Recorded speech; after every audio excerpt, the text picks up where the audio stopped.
Hello everyone, welcome to Pink Hibiscus Live for this Thursday night. I'm really excited that our first official guest is a dear friend of mine and someone I admire really greatly, Naomi Bell from my Starbucks, and I can see she's joined, so she just needs to request to join the chat, and then we can start talking about all things style and fashion and how you can transform your personal style. Add through. Let's see.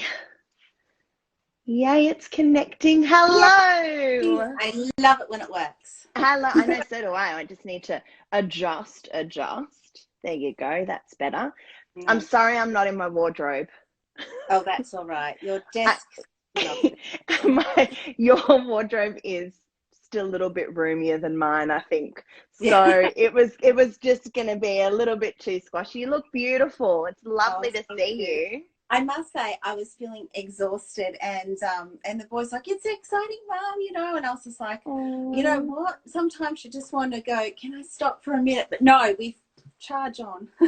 We do, especially those of us, you, with kids.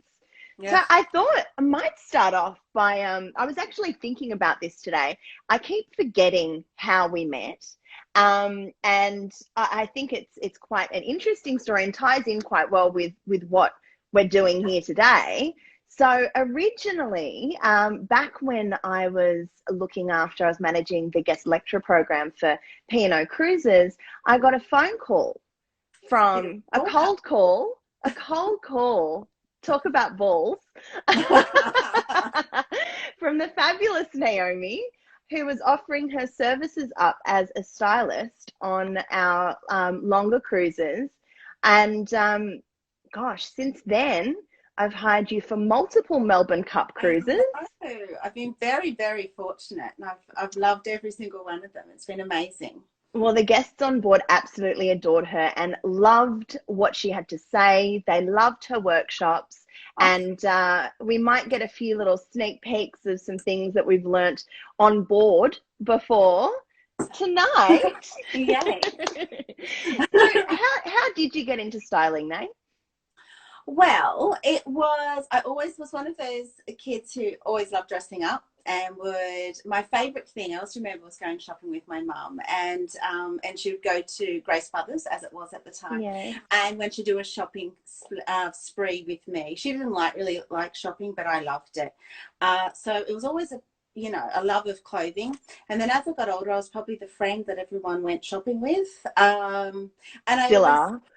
And yeah, well, I was also more back in the day was I would tell people my opinion, probably without them even wanting to know it. But I've learned to tone that down a little bit. But yeah, no, I was certainly always that. And then my first job was actually working in David Jones as a dresser.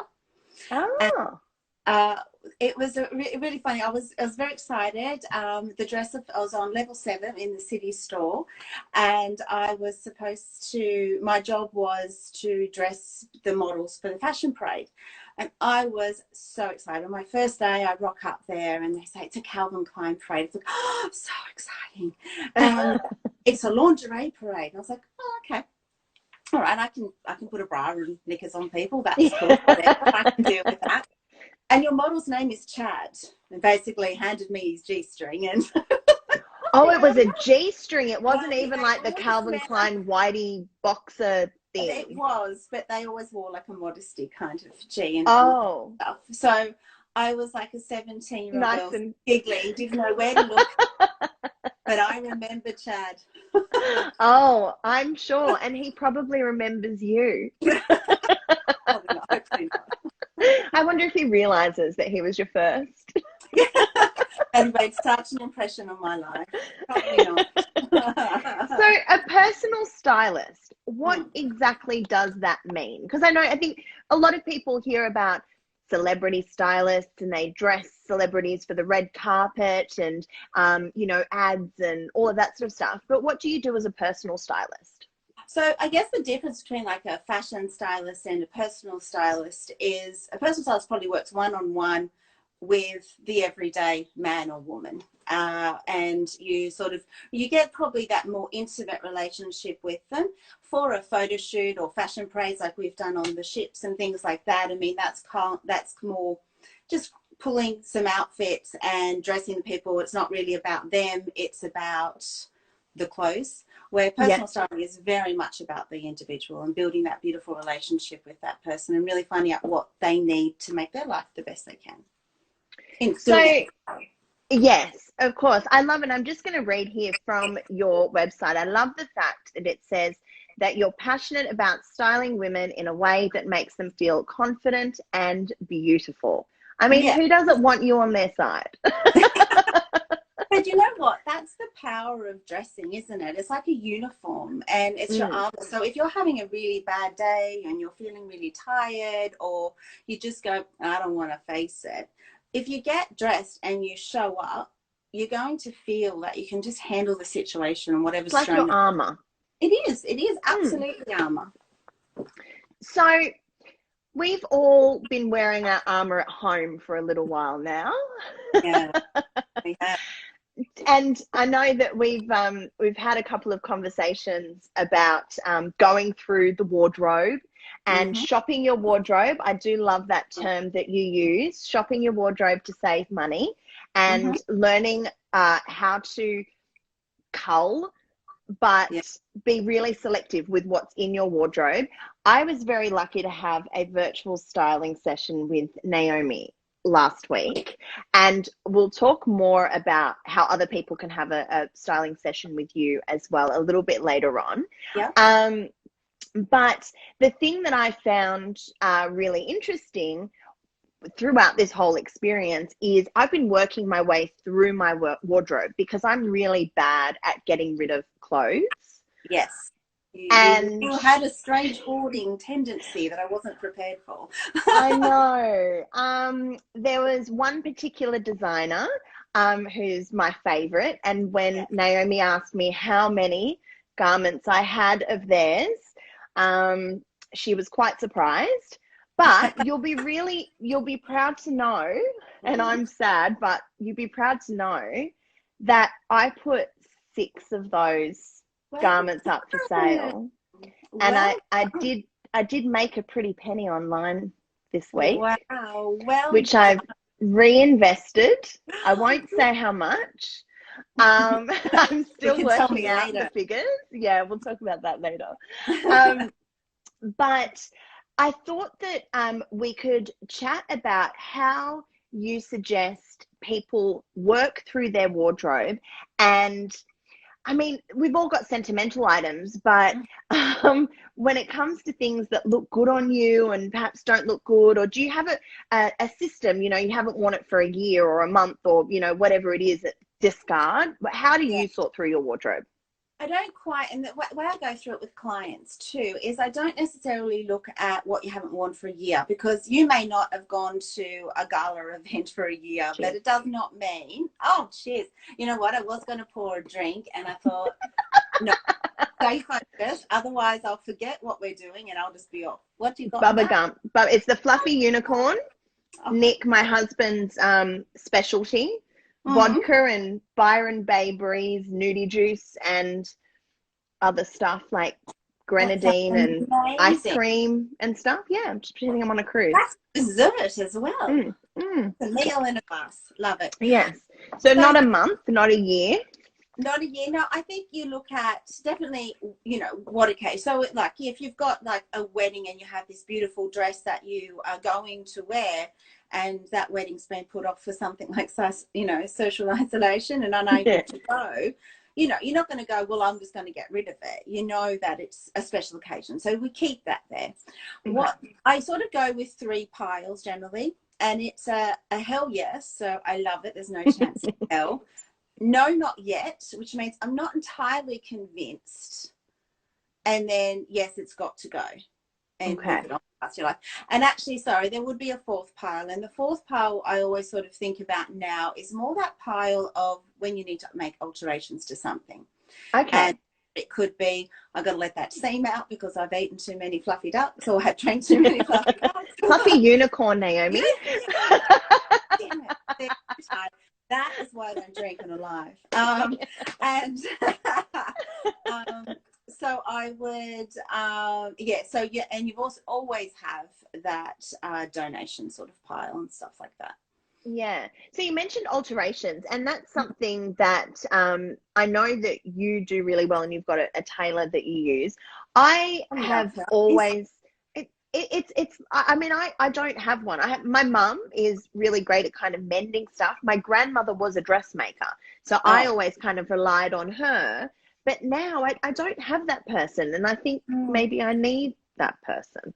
Well, you do. And you know, the key reason why I think a good tailor is you can take something that, you know, maybe your budget only allows you to shop at Target for the time being, or, you know, nothing wrong with that. Yeah, whichever. And there's nothing wrong, absolutely nothing wrong with that. But you can, what I mean by that is that you can go into Target and buy a beautiful blazer and have it tailored to fit your figure that little bit much. So you might go, it's just perfect, but I need it to sort of cinch in a little bit around the waist so I look a little bit, you know, and you know, it looks a bit more tailored and structured to fit me. Yeah. And that will look like, you know, a $2,000 blazer. You know, I think that's what I need to do with blazers. Blazers are not my friend. Oh, blazer should be everyone's friend. I love blazer. I know. I was, do you know, I was actually going to wear my one blazer on this live just for you. Yeah. And then I thought again, that was one of those items I thought I should have gotten rid of today. You know why a blazer is amazing? Because, I mean, a blazer will dress up and make an outfit look smart. So I've got jeans on today and a shirt, but the blazer makes it feel more pulled together. Yeah. But it's also magical at disguising like those little rolls and things like that we perhaps don't want to share with people. So yeah, a blazer is amazing. I love it. I have a whole sort of section for blazers. Well, Melissa Carter from Melly Cosmetics has just come up saying my whole wardrobe is blazers. And you know what, Melly, you rock a blazer. The two of you actually are my blazer idols. Melly's actually joining us next week on live, so I'll chat about that later. But I know, yes, maybe I just need to find a good tailor, buy a bigger blazer, because I've got boobs that don't necessarily look too good. I look boxy. Well, that's the thing. You got to get it to come in at the waist. That's because you are an hourglass, and an hourglass comes in at the middle, and so you want to have it cut. So at the back, you see that shape. And even if you don't have that shape, that's the seam line that you want to get. Yeah. All right. Big blazer, get it tailored. Rue has just come on and said that she's with me. You've also advised her to get blazers. Yeah. So, Rue, you and I can head to Target, buy a really big blazer, and then go find an alterations place that's going to make us look absolutely smashing. Look smashing. Love it. And you know what, though? It'll change the lifestyle. Well, you're mentioning... Oh, sorry. No, you go. You'll say, get a blazer. Yeah, exactly. Yes, Adele's going to get a blazer tailored as well. That's awesome. Oh, good. You can share all the pictures with us. Yes. So you mentioned that I'm an hourglass. One of my favorite parts of the workshops that you do on board the ships is where you talk about body shapes. And there are always so many people who are surprised by their body shape. Are there any tips that you can share for people watching who may not know what they are, or may think that they're something and they're actually not?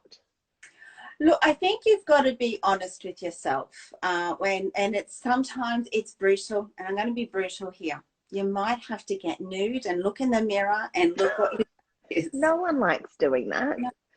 I certainly got to be honest. Do you do that with your clients in sessions? My goodness. I don't remember getting naked last Sunday. Strip and buy a blazer. All right, so get naked. Yes.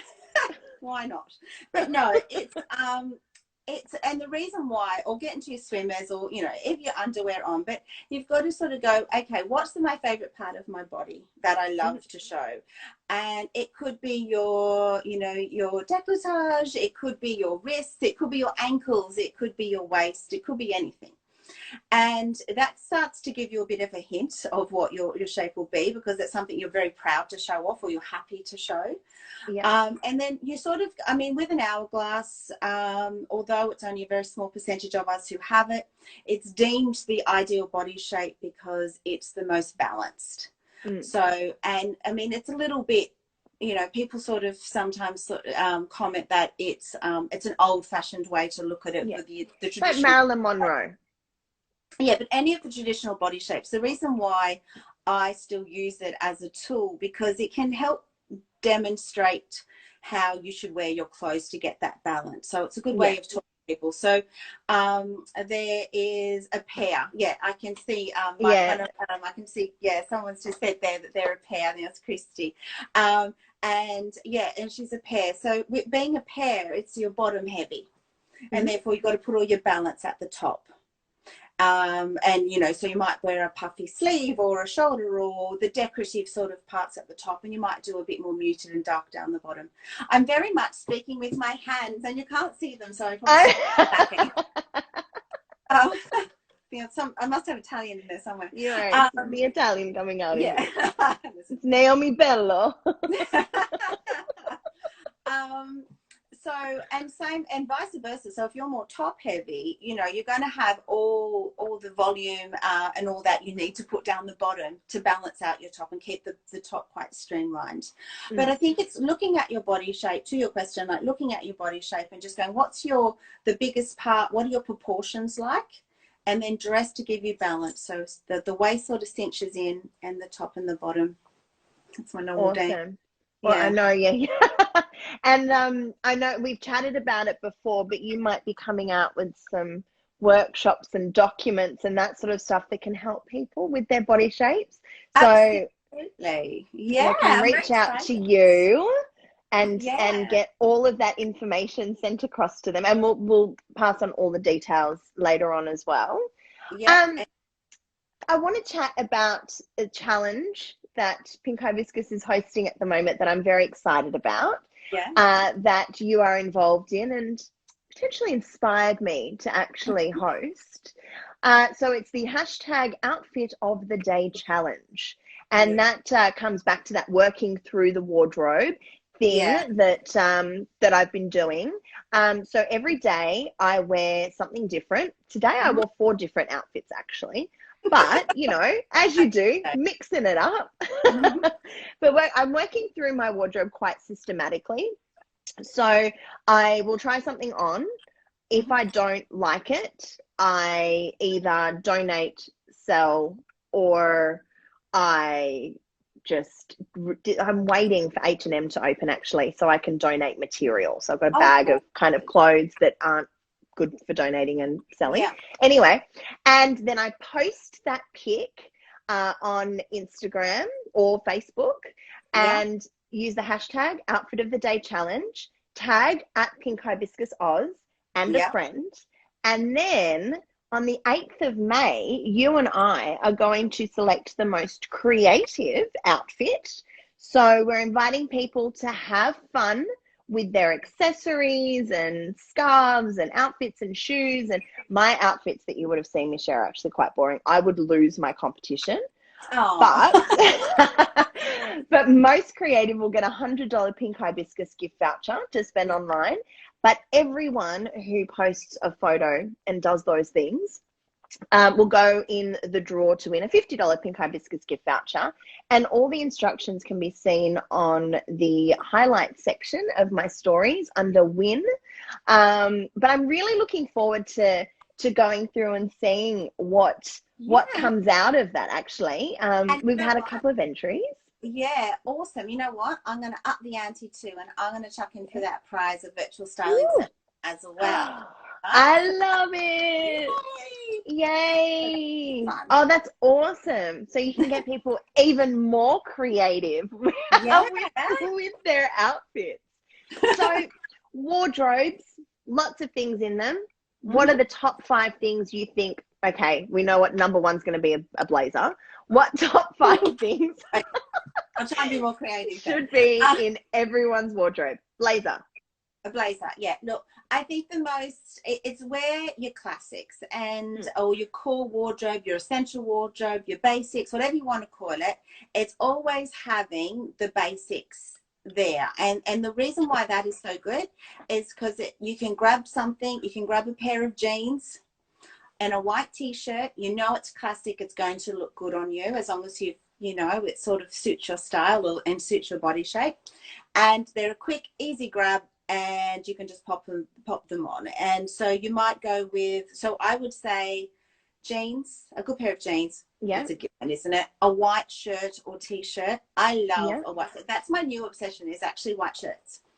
And a big, like an oversized shirt and a t-shirt. I love them. They're just, I don't know, it just, you know, it's weird, isn't it? As the, you know, as you evolve in life. Yeah. A white shirt, amazing, ground. Yeah. So yes, the white shirt. I would also say black ankle boots, which I've got my new sort of boots that I've been showing around a lot. I know, I love your new boots. Yeah. So a black ankle boots, a trench coat. Oh, okay. Any particular color? Yeah, I wear. Oh, here's one I prepared earlier. Well, and that's why I said we should do this in your wardrobe. These we have a visitor. Hello, Cookie. Cookie decided to join us. She wants to learn about styling. It's important. It's important for dogs. So yeah, any of your blazers, that sort of colour. Okay. I mean, sort of your trench coats. They're the sort of great, and they sort of. This is a really loose fitting one, which I love, and it's a really light. This one here, and this one is your traditional classic sort of style. Love. And yeah, what number am I up to? So a blazer t-shirt. A biker jacket. As in, jacket. Really? That's like in the must-have. Oh, 100%. Oh, I feel like I've totally let you down in my wardrobe then. I've got a white t-shirt and some jeans. It was not. No, the reason why the jacket is because you can get the most pretty feminine dress, and if you whack on like a really cool sort of rock and roll kind of style jacket, it just sort of gives it that cool edge, and it's just so versatile. Yeah, Melly is agreeing with all of this. She's loving the boots and the biker jacket, and you guys totally in sync. Good. Yeah, I think that was fine. So blazer, white tee, or white shirt and white tee. I have a whole section for white t-shirts. Okay. So yeah, a trench coat, wearing something underneath it, a biker jacket, and then ankle boots. That's six, but boots are like a shoe section. And what are your thoughts on nude shoes being the staple? Oh yeah. You know, goes with everything. I agree. But I get very confused by how many different shades of nude there are. The best nude is to look at because the idea of having a nude shoe is it should be much as closely aligned to your skin tone. That's the idea of it. So if you're I failed there too. Yeah, because it doesn't break the line of sight, so it sort of elongates the leg, and it just doesn't, So you don't want anything that's too contrasting. It kind of does this. It's not as heavy as a black shoe, but yeah, the idea is just as close to your skin color as possible. That makes sense. I thought it was nude just because nude goes with every color in general. Oh, it definitely does. But if you're looking at an array of nude, my nudes are wrong. Right. Not at all. No, it's just if you can and you're looking at, if you fall in love with it and it's a beautiful nude shoe that you love and it's comfortable and you can walk, which is sometimes a challenge in some of those heels. You got to walk. Yeah, you do. Yeah, you've got to be able to walk in your shoes. Fun fact. Yeah, it will definitely. I think I saw before. Rue is on, and Rue would be able to tell you about the 60,000 nude shoes. Is all she has. Well, she just suggested that we go shopping. I think that's a great idea. Yeah. And then Britta just Britta just said that she ordered some pink boots, but I don't know if that classifies as nude, but I'm very excited to see them, Britta, and I think you should post them. As long as they're not a hot pink, but if they're like that sort of, that really peachy sort of pink that's at the moment. Yeah, kind of the blush. The blush sort of pink. That, yeah, beautiful. Nice. So we're talking about nude shoes, getting nude. I feel like that's a good segue to talk about underwear. Yes. And the importance of good fitting underwear. And a little birdie told me that you used to actually be a bra fitter. I did. Right? Yes, I did. Wow. And all hail the bra fitters. Had many different roles, but no, the why the bras and underwear is so important is because it's all about the foundation. So when you build a house, this is sort of the way I always describe it. You build a house, you make sure you got your foundations right before you start putting your bricks and your roof on and all of that sort of stuff. Otherwise it all falls down. Yeah. So yeah, true. Think about it. So the girls have got to be in the right place. If the girls are in the wrong place, they're not going to make you look, the outfit's not going to sit as well. It's going to sometimes make you look a lot larger than you are. So the perfect position for your boob is to have it in between your shoulder and your elbow. Okay. And that's kind of the middle of the nipple. Yeah, all right. Good, got it. Your nipple sitting in life. But Melly, I think I might need some of your powder. I'm looking very shy. Honey, it's a filter. No, I do have makeup on. Press the little smiley face and then just put the first one on the right. I'm in love with it. Although I look like my light's a bit too bright, so maybe I do need to turn. Oh no, that's gone brighter. There you go. So that's where your actual, that's the nice line where the girls should naturally sit. Okay. You should get a few quick tips is you should get fitted every 12 months. And I was listening to something the other day and someone said something about, do you wash your bras? And they went, no. And I was like, what? I know. And I remember speaking to so many girls and they would be like, yeah, no, I don't wash my bra.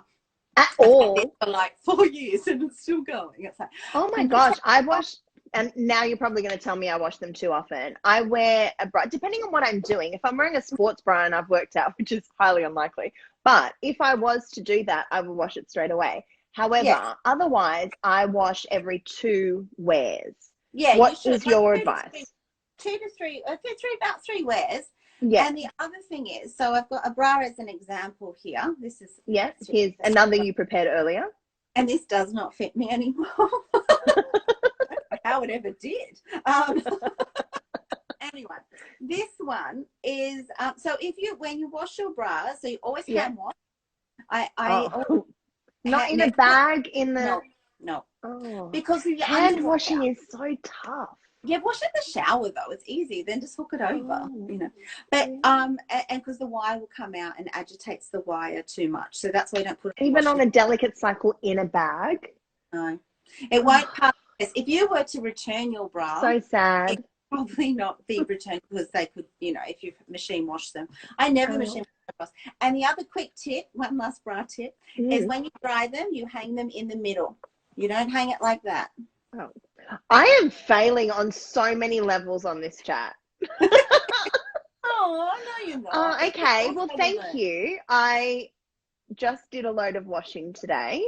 I guess that with last time that I have the freedom of putting a bra in the washing machine. It would be easy, but the thing is that the elastic will stretch, and the bra is supposed to lift and separate and keep it up on, Yes. And it breaks the integrity of the bra. Oh, we'll go. See, Rue and I are on the same page again. So Melly and you are on the same page, and Rue and I are on the same page. We're the machine washers. No. Give me a little heart. Press the heart if you're a machine washer as well. Let's see how many people are machine washers. I bet you're going to say heaps because you always do. So the other thing I wanted to ask you about the bra, see, all those machine washers is so I recently, and I haven't really shared this with too many people, but I recently, as you know, had a breast reduction. And I went from a very generous 16H to, no, I wasn't a 16H, I was a 14H, and I've gone down thus far to a 16D and will probably go to a 14D. And the thing that surprised me the most was every time I had a bra fitted, they always said that the middle section of the wire should actually sit flush against your chest. Yeah. That never happened when I was a 14H. And it surprised, I thought that it was all just a load of bollocks, to be honest. I was like, there's no way that that could actually ever possibly happen. It does. I've discovered now. I know. I'm like, just flash you all. I have discovered that is actually feasible. So how important is that? Because I went my entire life with the wire kind of out. Look, I don't think it's, I mean, it is ideal to have it fitting there, but if you are, and every boob is different. I've never seen one boob the same, unless they've gone to the same doctor. Boom tish. Shout out to Dr. Hassel, best surgeon in the world. And they look fabulous, may I say. Thank you. You've done an amazing job. They do look amazing. I did a great job. Yeah. You can just take credit. You like that. Now yes, it should sit there if your boob is that shape. That's the thing. If your fullness is all there like yours was and quite heavy, well, it's not really possible to get in there, you know what I mean? Yeah. So I think that was fine. And you probably didn't go for a wire. You probably had like a soft cut bra. Oh no, I had wire. Yeah. I needed all the help I could get to keep them off the ground. And it is part of the bigger the bust, the less the wire becomes. Does anything? Yeah. Like, really? It was just there for show. It was just there to poke you occasionally. Yeah, exactly. Well, virtual styling sessions where people can have one-on-one time with you, because normally you would go to people's houses and take them shopping and all of that sort of stuff. So can you explain how the virtual styling sessions are going to work? Well, they are a 45-minute session to start off with, and then I'm going to look at doing longer sessions, if you like, and more detailed. But it kind of started from, I was looking in my own diary, and I had nothing on apart from work. You know, there was no exciting lunch or dinners or anything like that.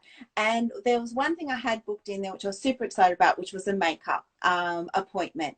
And it was just on, you know, online sort of lesson. So I just did that just for have something in my diary. And it was very I love the reasoning. Yeah, I know. And then I thought, well, you know what? This is that's the thing. People at the moment, we don't have that opportunity. We're staying home safe, which is awesome and what we should be doing, but we're missing out on some joy that we're entitled to have as well while we are staying safe and doing the right thing. So I thought, well, that's a service that I could offer that might help people to make them feel, you know, a little bit fresh and have a laugh and learn something, hopefully, that they can implement into their lives so they can have a more stylish life. And to me, I think this is, it's a nice way to spend 45 minutes. And why not? It was really fun. I wasn't really sure how it was going to work virtually, like, to be perfectly honest with you. I couldn't envisage how, but it was great. It was really easy. And I think you're the sort of person who makes everyone feel comfortable. So when you do strip down to your underwear, no, she doesn't make you get naked. And she even looks away when you take your clothes off. But when you do strip down to your underwear, you feel really comfortable. And I like the idea. I know beforehand you contacted me and asked if there was anything in particular that I was looking at, you know, my selection was trying to work out what is a nice, stylish work from home wardrobe, with what I have, which, you know, and it was great. So thank you so much. I think that it's a very interesting thing to get someone in to look at your wardrobe. And it puts a different spin on how you see things, I think. Yeah. And it's also nice to get an unbiased second opinion, you know, with whether something actually looks good on you. And I can always tell by your face as to whether you actually like something when I don't. ask. Well, Yeah, your face doesn't lie. no, well, you know what? My opinion always has been on it, though, is you don't hire a stylist to tell you what your What you want friend, to hear. mum, or whatever, or your partner would just say, yeah, looks great, Dove. Yeah. You don't, you're paying for someone to be honest with you and give you the best advice that they can to make it the most flattering outfit or style or whatever it may be. Yeah. So that's no, I my agree. theory. I agree. So to find out more about your virtual styling sessions, and I guess even to find out how they can get more information on things like body shape and all that sort of stuff, should they head to mystylebox.com.au? Absolutely. They certainly can book a session there for the virtual Great. styling session. And the body shapes, absolutely. So with any virtual styling session, we will talk about body shape and just a way to dress and enhance your figure the best way possible. Perfect. So absolutely. And I might use that as a segue to my style box. Can you tell us a little bit about my style box and how it came about? It came about from doing personal styling, and also I have, and also not as surprising to hear probably about me, is that I have also a great love of shopping. And No, I really? Know.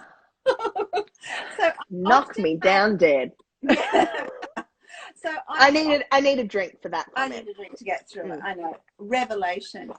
Yeah. So what I would always find, though, is there's products that I loved, and the idea was just to have a curated selection of beautiful items, fashion and lifestyle items that you could buy and implement for a more stylish life as well. And then the styling services are still are still ongoing, so they sort of work nicely together. Yeah. And it's something that I love seeing, women transform. Obviously, I've styled many men over the years as well, but there's nothing more, I don't know, for me, it's really helping. And it's you're really sort of helping someone get through sometimes a crisis or, a change of direction in their life, and they need to reinvent or whatever it may be. And I think it's a wonderful thing to be able for someone to invite you in to their world for a little bit. Yeah, it is. It's beautiful. So with my Starbucks, how do you select your brands? Well, I select a lot on supporting small business. It's probably my Thank you. and I think it's so important. You'll notice I would say 90% of the products that I do have online are also Australian business. So those two. So if it's stylish and an item that is beautiful to have and great for your body or your house or your wardrobe or whatever, as it's a small business and it's Australian, I mean, that's awesome. Yeah, love it. And people can actually select what items they want to put in boxes. Are you still doing curated boxes as well, or how is that side working? Yeah, we do have some curated boxes, but what we've got now is more of a builder box. So you can select different items that you like and build a gift. You can buy just one item if that's what you wish, but you can also buy, and create your own gift box. And it's all, you select the box and all gets beautifully gift wrapped in what I think is a nice stylish black and white box. It's beautiful. And the thing that I love about your boxes, apart from it's the easiest way to buy a gift, but the actual box themselves, I use them for storing birthday cards, and they're brilliant. They're such good quality. It's a beautiful luxe item. And I mean, Mother's Day next week, although you have to get in quick with Mother's Day orders. Are there any items? Don't feel like you have to say Pink Hibiscus, but are there any items on your website that you would recommend for Mother's Day for anyone who hasn't yet purchased their present? Absolutely. And I mean, look, I definitely have. I actually didn't mean that to be a leading question. I did actually. Something I prepared earlier. I know. No, but I do. I back the product, so I'm very happy to say that.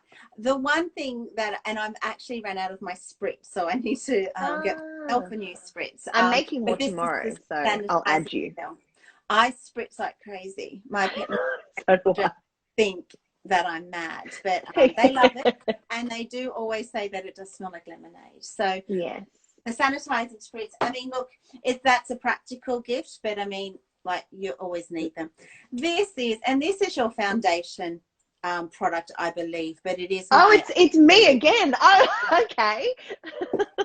this And then one. we have body It's back to smoother. front. It's reversed. Body That's smoother. okay. Yeah, body smoother is the OG of Pink Hibiscus. It is, and it is amazing. It's amazing. I do have a whole selection there, but I'll go on.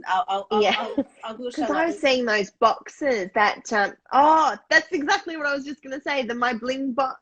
Is it Yeah, My Bling Bling? I saw it on Insta today. Such a great yeah. idea. So these are great. These will be great when we are able to travel again. Good, I'm glad you're taking me through it because I wanted to see. So yeah, it's great, and it's all it's a beautiful sort of cotton, so it's soft. So And are they little? So do you put your earrings in that yes, strip bit with the so holes? this little strip here, yeah, that's where you pop your earrings in, and then you can pop your rings on here, so it sort of clips off, and you can pop your along it, and you can still put your necklaces. So I love these, and they come in a black. That's a The great black idea.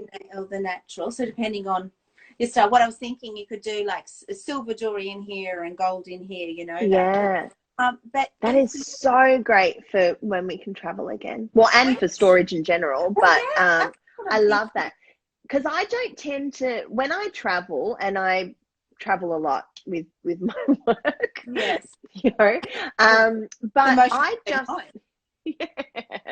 I just wear what I take the jewelry that I'm wearing is the jewelry that I take because I just putting things in I used to take little jewelry sacks and they'd all get caught up in each other and I'd spend so much time trying to untangle things. And so that is going to solve my problem. I love it. And did you have the organizing cubes I saw as well? So I'm doing my personal shopping here, turning it into my personal shopping segment. Oh, I'm trying not to knock everything down or lose all my hats. These yes. ones. Yes. Can you see them all? There you go. I love them. And then you can see it in the top. They also come in black as well. So these are just the coolest packing cubes. They're just awesome and I love them. I love it. And I mean, I've got scarves in them at the moment, like storing my scarves. Yeah. And I mean, these are obviously great once again when we travel, and some hats and my berets and stuff like that, getting ready for winter. My berets. I don't think I ever thought I would hear that sentence come out of someone's mouth. I have an area where I store my berets. I love it. Probably not so much the beret, but I do love a good hat. Oh, you do suit them too. Oh, well, thank you. I do love a good hat. You suit a hat. One does enjoy a hat. Yeah.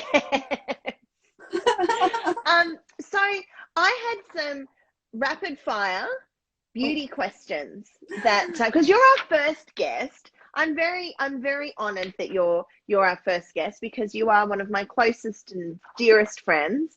So you're our first guest on Pink Hibiscus Live. So you're going to be the first person who answers these rapid fire beauty questions. Oh, no. Melly, if you're still watching, I'll email them to you. But this is a good example yet. Warm up. Well, take it out. They're tough.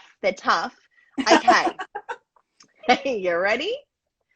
Go. So, what is the best piece of beauty advice that you've ever been given? Wash your makeup off every single night and have a shower before bed. Oh, yes. Good one. What is the one beauty product you can't live without? Would have to be beauty or makeup? Beauty? Let's go skincare. I'm going to change this. I'm going to change it to what is the one skincare product that you can't live without? Skincare. Okay. Yeah. The most is probably a cleanser and a moisturizer. Always going for more than one, but good choices. Good choices. I couldn't limit it to one. What does your morning skincare routine look like? I cleanse. Sorry, can I just jump in and say, I know your morning and evening skincare routine. And I am a formulator and work in the beauty industry. And wow, there's a lot. So if you're taking notes at home, so much more than me. Oh, really? It really is. Oh, okay. Well, I've just added 2 products to my evening routine, and I was like, wow, that's exhausting. I'm like, hats off to you. Your skin's amazing. So there's, that's why you don't have a filter on, clearly. I need it. I look hot. It's actually warm in here. I'm flushed. But no. Okay, sorry. Your morning skincare routine. Okay, I cleanse, and I will put on usually like an essence, or this is my new one that I'm using, a hyaluronic acid. Okay, like, so like when you say essence, do you mean a serum or? Yeah, like a serum, okay. like essence or a serum. Yeah. And this is my new favorite one. And then I will put on my day cream, which is usually my SPF. Yeah. And so moisturizer and then your SPF, or an SPF in a moisturizer? Usually I try and do both because good. It's running. Yes, I usually just, if you've got a good one. At the moment, I've just run out, so I'm having to use a moisturizer, like my Pink Hibiscus moisturizer, and then I put my SPF on. Then that actually, and just to jump in there, just a little fun fact about SPF. While it's great to have an SPF in moisturizer and it saves time and all of that sort of thing, it's actually better to apply an SPF after moisturizer, because the amount that is within a moisturizer, it's so diluted that it's just not enough. So popping on a 30 or a 50 plus on top of your moisturizer is actually a good way to go. So so I'm glad you've run out of your 2-in-1, because the Pink Hibiscus moisturizer and SPF is so much better. Yeah, absolutely. And the other thing I'll usually use like a foundation that's got an SPF in it as well. And at the moment, I'm not wearing anything heavy. I generally don't wear a lot of heavy sort of foundation. I keep it quite light. And and that's usually got an SPF in it as well. Yeah. And something else I learned actually about the whole SPF thing, because I'm looking into that a bit now, is that, so my foundation, which is Melly Cosmetics, has an SPF in it.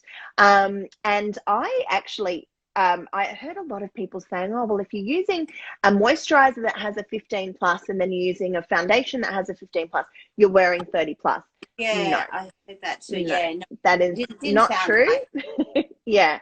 So, and actually the amount of SPF that you have to use is a lot. Yeah, it's like read the back of the bottle, and I'm like, man, I've been doing it wrong all the time, because and I was reading it because I was putting it on the boys, and I was just like, hang on, stay, I've got to paint you. Yeah, I know it is. And even just the reapplying. So reapplying, I just was looking at, because I'm looking at chemical free sunscreens at the moment. I'm a bit nervous to try and to use them, because I don't want to look like I've got a coat of zinc on. So I'm still looking at some different ones. Yeah. But the one that I just saw said that you need to reapply every 45 minutes. And I'm like, if I'm putting makeup on, I'm not going to be putting sun cream on top of my makeup. And even if I wasn't, I'm sorry, I'm not going to be applying every 45 minutes. No. Ain't nobody got time for that. No one got time for that. Sorry, I probably shouldn't say that. Yes, apply your SPF every 45 minutes. Follow the instructions on the back of your bottle, or find one that doesn't say that. Yeah, this is right. You wouldn't be very productive if you had to keep reapplying. No. Sorry, off track. We tend to do that. So cleanser in the morning. So it's cleanser, serum, or essence. Yeah, I probably, sorry, there is an extra one there. I'd use the spritz or a toner. Yeah. Mm-hmm. Okay, so we've just actually had a question come through. I'm guessing Natalie. Her name's Natalie. It's not me asking the question. In winter, do you wear 30 or 50 SPF? So I generally wear 50 all year round. I just tried a new face sunscreen though. So I use the Mecca face. Now I'm forgetting the name. I actually I've got a video on my IGTV of my morning routine, or my working from home routine where I talk about it. But the Mecca one that I was using was tinted and was 50 plus, and I really liked it. And then I just shifted across to a 30 plus because I work from home, and I always have pre self-isolation. I don't tend to get out too much in the sun, but my advice would be to veer to a 50 plus all the time. There's, you know, when you find that the Mecca one is amazing, the tinted one, I really like it. It applies really well as a base before your foundation as well, if you are going to wear makeup. And if you don't, it gives you a little bit of color, and it doesn't make you shiny and greasy, and it's not thick. It's beautiful coverage. So that's what I'd recommend. And as I play around with the chemical free sunscreens, I'll share my experience with them. I want to use them. I just don't know if I'm going to like them, to be honest. Yeah. Tricky one would be. Yeah. Well, let's jump across to evening routine. What do you do of an evening? I double cleanse. Always double Good cleanse. girl. You have been wearing sunscreen during the day.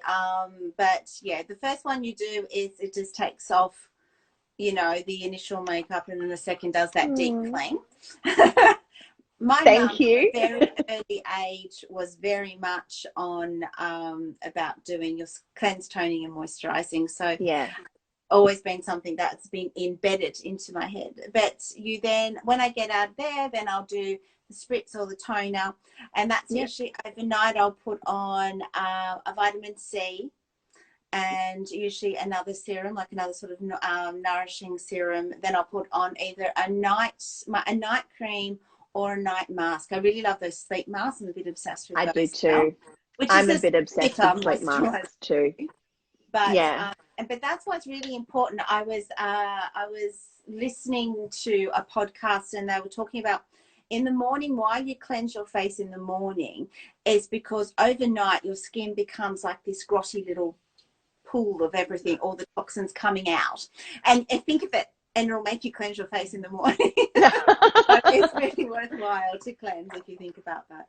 Yeah, no, definitely. I think that it's quite an easy step that people would miss in the morning because they figure out they've done it just before they went to bed. But your skin is really working at night. While you're asleep, your skin is doing some magnificent things. And especially if you're using serums, if you're using, well, I mean, obviously if you're using a sleep mask, you've got to wash it off. So that's very important. But using serums, I actually just told my husband this today because I'm starting him on a more intense skincare routine. I've promised him that before bed, I'm just going to be giving him little mini facials to make sure that he's using my products. So he loves using them. He's a boy. Oh, he's a man, not a boy. But so this morning I did have to remind him that it's important now that he has to cleanse in the morning. But he's loving the way that his skin's feeling. It makes such a difference. And what you said about the double cleanse is very important. A lot of people won't double cleanse at night, and there's a lot of kind of myths around it. Is it, you know, do you need to, do you not need to? The reason that a double cleanse is important is exactly like you said. If you're wearing an SPF, if you're wearing makeup, if you're wearing any of that sort of thing, that first cleanse is getting off the top layer. The second cleanse is cleansing your skin. And the other tip I'll give with cleansing is, I'm loving doing this. And I've started doing this probably for the past 6 months or so. I cleanse for 60 seconds. So I'm massaging the cleanser into my face and neck. I use my cleanser on my décolletage face and neck. So my entire skincare routine is here to here.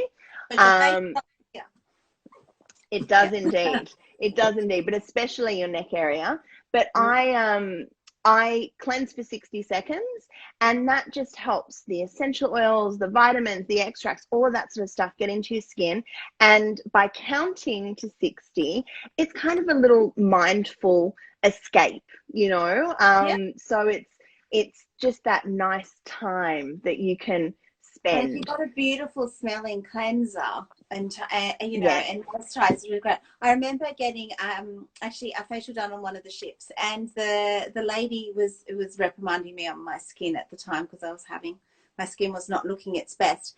And I remember she was telling me with your eye cream or your moisturizer, this, and I always love it and I always do it, is you do the 8 when you got your eye cream on to massage it there, and it's really good in the morning when you're feeling all, you know, that puffiness and all of that. Yeah.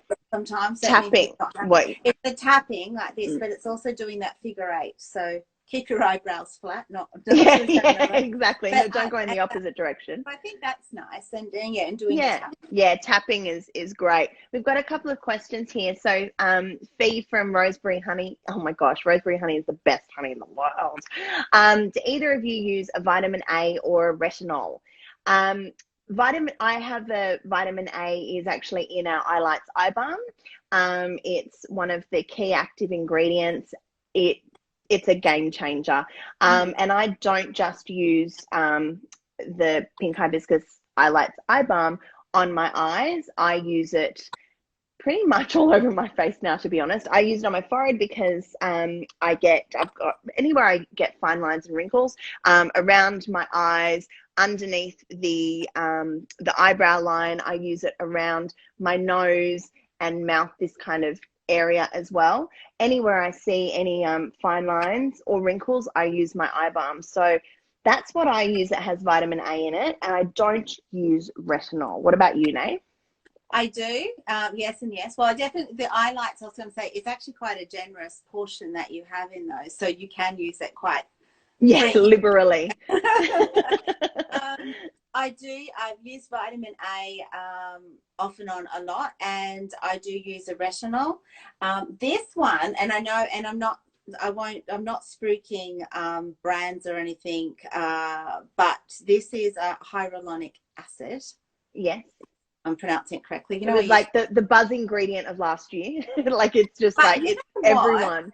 Yeah, but you know what I found though? I've been using this for a couple of days now, and the first morning I used it at night, and the first morning I woke up, I was just like, you know, when you can visibly see and you go, oh, okay, my skin did look that little bit smoother and clearer and a bit more plumper, which is what this active ingredient is supposed to do. Yeah, no, oh my gosh, it's so hard to say. Hyaluronic acid is fantastic, and I'm experimenting with a few serums and things now. And look, and you know, and full disclosure, I use other products too.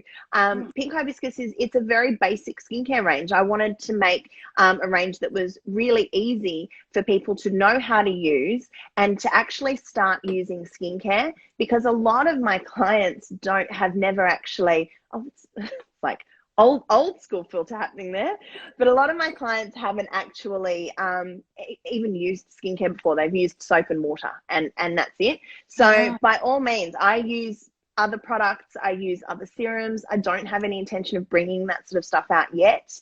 Who knows? Oh, we're about to get cut off. We have another question. Would you exfoliate and then cleanse, Natalie? Cleanse first and then exfoliate. Yes. So that would be, you got the grime off and then you're exfoliating. Yes. Okay, we're actually getting, we talk too much. So we're getting the wind up from Instagram. I had no idea there was like a time limit. Crapola. So I didn't know how long we were talking for.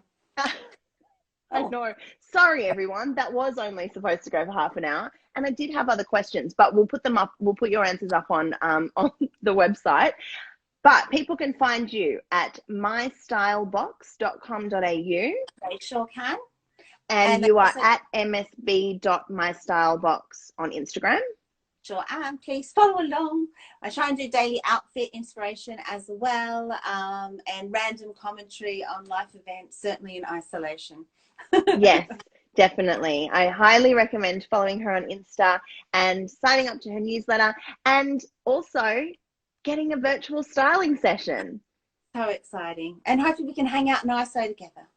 Yeah, how exciting. Well, thank you so much, Naomi, and thank you everyone for watching and for asking questions. We're both here. If you've got any questions, just reach out to us on Instagram or on our website.